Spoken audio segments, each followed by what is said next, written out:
Bonjour à vous.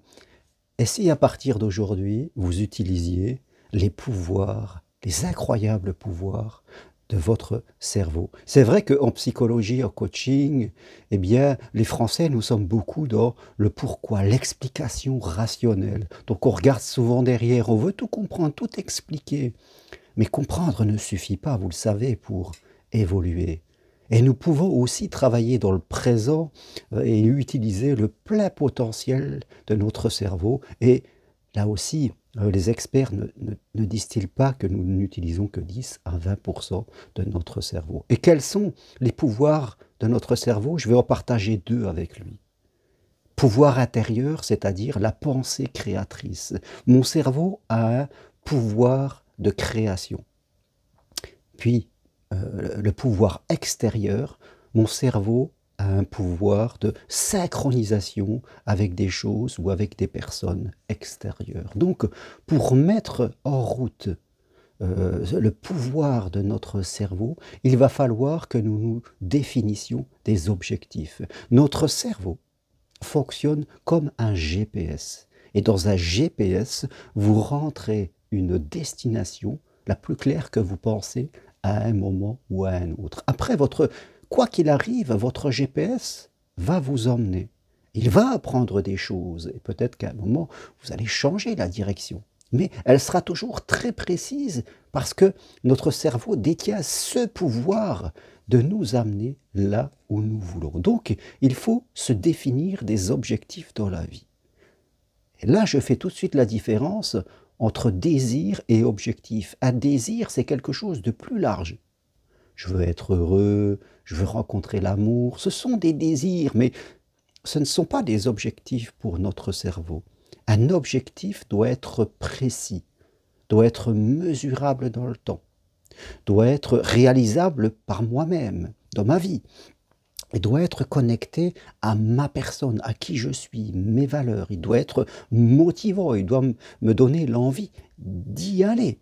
Par exemple, si je veux faire du sport, je vais dire, je vais aller 3 fois par semaine à la salle pendant 40 minutes, le lundi, le jeudi et le dimanche. Si je veux rencontrer l'amour, je vais dire, eh bien, 2 fois par semaine, je vais faire des choses dont je n'ai pas l'habitude. Je vais aller à des soirées littéraires, je vais aller dans des pubs pour parler avec des gens, je vais m'inscrire à une marche collective. Vous voyez, on met en place des choses concrètes. Si je veux gagner plus d'argent, eh bien, je vais travailler plus, faire des heures supplémentaires, ou je vais faire un double métier, je vais faire quelque chose en tant qu'indépendant, qui puisse m'apporter cet argent. Donc, vous voyez, l'objectif nous demande de définir clairement, comme je mettrais dans un GPS, ce que je vais faire, ce que je veux et ce que je vais faire. Ce n'est pas un objectif qui est sur l'autre. Hein.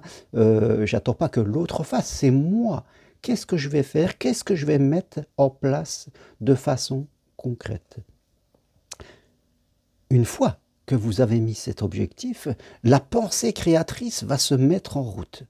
C'est-à-dire que, comme on dit, vous travaillez sur l'objectif et l'objectif travaille sur vous. Vous allez vous apercevoir que votre pensée est toujours en réflexion et que, faites compte, au fur et à mesure, vous allez avoir des intuitions, c'est-à-dire des idées qui vont venir de l'intérieur, et vous allez changer votre objectif. Comme un peintre qui se dit « je vais peindre ça, j'ai ma toile, j'ai l'idée de ce que je vais peindre », mais qui, au fur et à mesure de sa peinture, va changer parce qu'il aura des idées, des intuitions qui vont l'emmener dans une certaine direction. Et c'est ça, vous mettez en route le pouvoir intérieur de la pensée créatrice qui va se faire. C'est obligatoire, ça ne peut pas ne pas se faire, c'est quelque chose que j'utilise tout le temps dans ma vie. Donc, et là c'est important de prendre des notes, d'avoir toujours un carnet sur soi, parce que les intuitions viennent n'importe où, elles peuvent venir quand on fait ses courses, et là on note les intuitions parce qu'on peut les oublier facilement. Donc c'est très important, en utilisant le pouvoir de son cerveau, d'avoir toujours un carnet pour noter qu'est-ce qui se passe à l'intérieur de moi, quelle est l'intuition, l'idée, le flash qui vient de me passer, que je vais écrire pour améliorer mon objectif. Va aussi se mettre en place le pouvoir de synchronisation extérieure. Tout d'un coup, je m'aperçois que je vais je vais voir des choses, je vais entendre des gens qui parlent, je vais voir des affiches, je vais voir un livre, je vais sélectionner une certaine vidéo sur YouTube ou autre chose. Mes oreilles vont commencer à entendre des choses, mes yeux vont voir des choses qui étaient là, que je ne voyais pas, parce que, non pas qu'elles n'étaient pas là, mais je n'avais pas l'objectif dans mon cerveau. Vous le savez, nous vivons à travers de filtres. Ne dit-on pas, une femme enceinte voit des femmes enceintes partout. Quand je veux changer de voiture, je commence à voir la voiture qui m'intéresse. Elles étaient toujours là, les femmes enceintes étaient là, mais je ne les voyais pas parce que moi-même, je n'étais pas concerné. Se créer un objectif, c'est être concerné. Dans votre cerveau, qui lui agit comme un radar, eh bien, vous allez mettre en place tout cela et vous verrez que votre pensée de création intérieure et votre pouvoir de synchronisation à l'extérieur va se mettre en route et vous allez vous apercevoir que c'est proprement fantastique de faire cela aujourd'hui. Donc, vous pouvez me dire, me demander, alors pourquoi les gens ne le font pas si aussi simple? Eh bien, les gens ne le font pas parce que souvent ils sont dans le flou. Ils ne savent pas ce qu'ils veulent. Certes, je ne sais pas ce que je veux, c'est jamais à 100%. C'est là où il faut dire je vais y réfléchir, mais à penser. Donc, comme ils ne savent pas ce qu'ils veulent, les gens, ils sont dans le flou, eh bien, ils se laissent bouffer par le quotidien, par ce qu'ils ont à faire, le ménage, les courses, le travail. Ils vont souvent dans les gratifications immédiates. Vous voyez, on cherche des récompenses immédiates parce que quand on est dans le flou, on n'est pas bien. Donc, on va dans les loisirs, on va dans les plaisirs, qu'ils soient avec des gens, qu'ils soient même alimentaires. On va là-dedans. Donc on perd encore plus le contact avec le pouvoir de notre cerveau. Quelquefois on a une mauvaise gestion du temps et on est désorganisé, on aide trop les autres et on ne pense pas assez à soi-même. Donc là aussi ça peut avoir, je dirais, un impact. Donc peut-être que l'objectif n'est pas assez motivant, il est trop mou et ça ne vous donne pas l'envie d'y aller. Ou alors il est trop loin aussi, ça peut être trop compliqué, inaccessible. Là aussi, il faut faire attention à ce qu'on se met en place. Hein, il faut appliquer la méthode Kaizen, avoir un objectif réalisable, ni trop loin, ni trop mou. Puis après, avancer pas à pas. C'est ça la méthode Kaizen. Hein. Quand chaque jour on pose une pierre, à la fin on a une maison. C'est comme ça qu'on le fait. Donc, la société, vous le savez, elle nous envoie dans les loisirs, dans la consommation. Elle cherche toujours à faire des gratifications immédiates.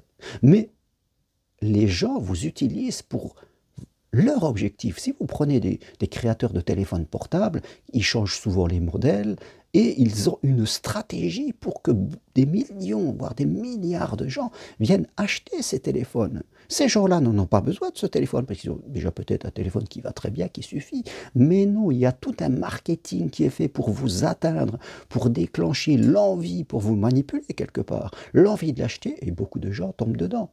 Ils vont acheter, ils auront une gratification immédiate, mais qui ne va pas durer, parce que c'est ça, les gratifications immédiates, c'est comme manger un gâteau, on est content, puis après on a un vide intérieur, parce qu'on se dit, j'aurais pas dû manger le gâteau. Et bien là, c'est de la gratification immédiate, ça nourrit pas notre âme, et on est obligé de la recommencer. Mais ces gens qui ont fait ça, eux, ils atteignent leur objectif. Parce que eux, ils vont faire de l'argent. Eux, ils vont profiter de certaines choses, parce que quelque part, ils vous auront utilisé inconsciemment pour accéder à leur objectif, parce que eux, ils ont un objectif très précis, c'est de vendre des téléphones à des millions de gens. Et donc, ils vont utiliser le flou que vous avez pour être là. Mais tous font ça, tout chef d'entreprise fait ça, le gouvernement fait ça, tout le monde fait ça, parce qu'ils ont leurs objectifs, mais leurs objectifs, ce n'est pas les vôtres, quelque part. Donc, vous devez prendre conscience de cela, sinon c'est très difficile. Vous pourrez passer des journées à expliquer le pourquoi des choses, à être dans le rationnel, et vous aurez beaucoup d'explications, mais l'impression que votre vie ne bouge pas. Donc, sachez utiliser les pouvoirs de votre cerveau. Fixez-vous des objectifs. Méfiez-vous de vos habitudes. Mettez en place les deux pouvoirs de création et de synchronisation et vous verrez que les choses vont changer pour vous. Voilà ce que je voulais partager avec vous aujourd'hui. Et si vous désirez aller plus loin, vous pouvez suivre mon programme individuel 100% confiance authentique. Oui, ce programme 100% confiance authentique destinée à toute personne qui fait peut-être une crise de la quarantaine, de la trentaine, de la cinquantaine, qui a envie de travailler l'estime d'elle-même, la confiance en soi, qui veut vraiment progresser dans sa vie, qui a envie de changer. Un programme, comme tous mes programmes, possibles à distance de chez vous, un programme aux 4 séances avec moi, où vous recevez aussi des fiches à lire et des MP3 à écouter, un programme où nous faisons de l'intellect, mais aussi de l'hypnose pour travailler sur votre inconscient. Et voilà, programme, donc 4 séances qui va durer 2-3 mois, où vous pourrez vraiment commencer à transformer votre vie. Le prix de ce programme est à 240 € et vous pouvez payer en 4 fois 60 €. Voilà ce que je voulais partager avec vous. Et si vous voulez en savoir plus, écrivez-moi à mon adresse mail roncari.g@gmail.com. Vous avez tout ce qu'il faut pour me contacter sur mon site germainroncari.com et je me ferai un plaisir de vous envoyer le programme mon programme justement d'accompagnement 100% confiance authentique. Sur ce, bye, soyez l'acteur de votre vie, ne soyez pas un spectateur qui est manipulé par d'autres qui, eux, sont acteurs de leur propre existence. Merci, à bientôt, au revoir.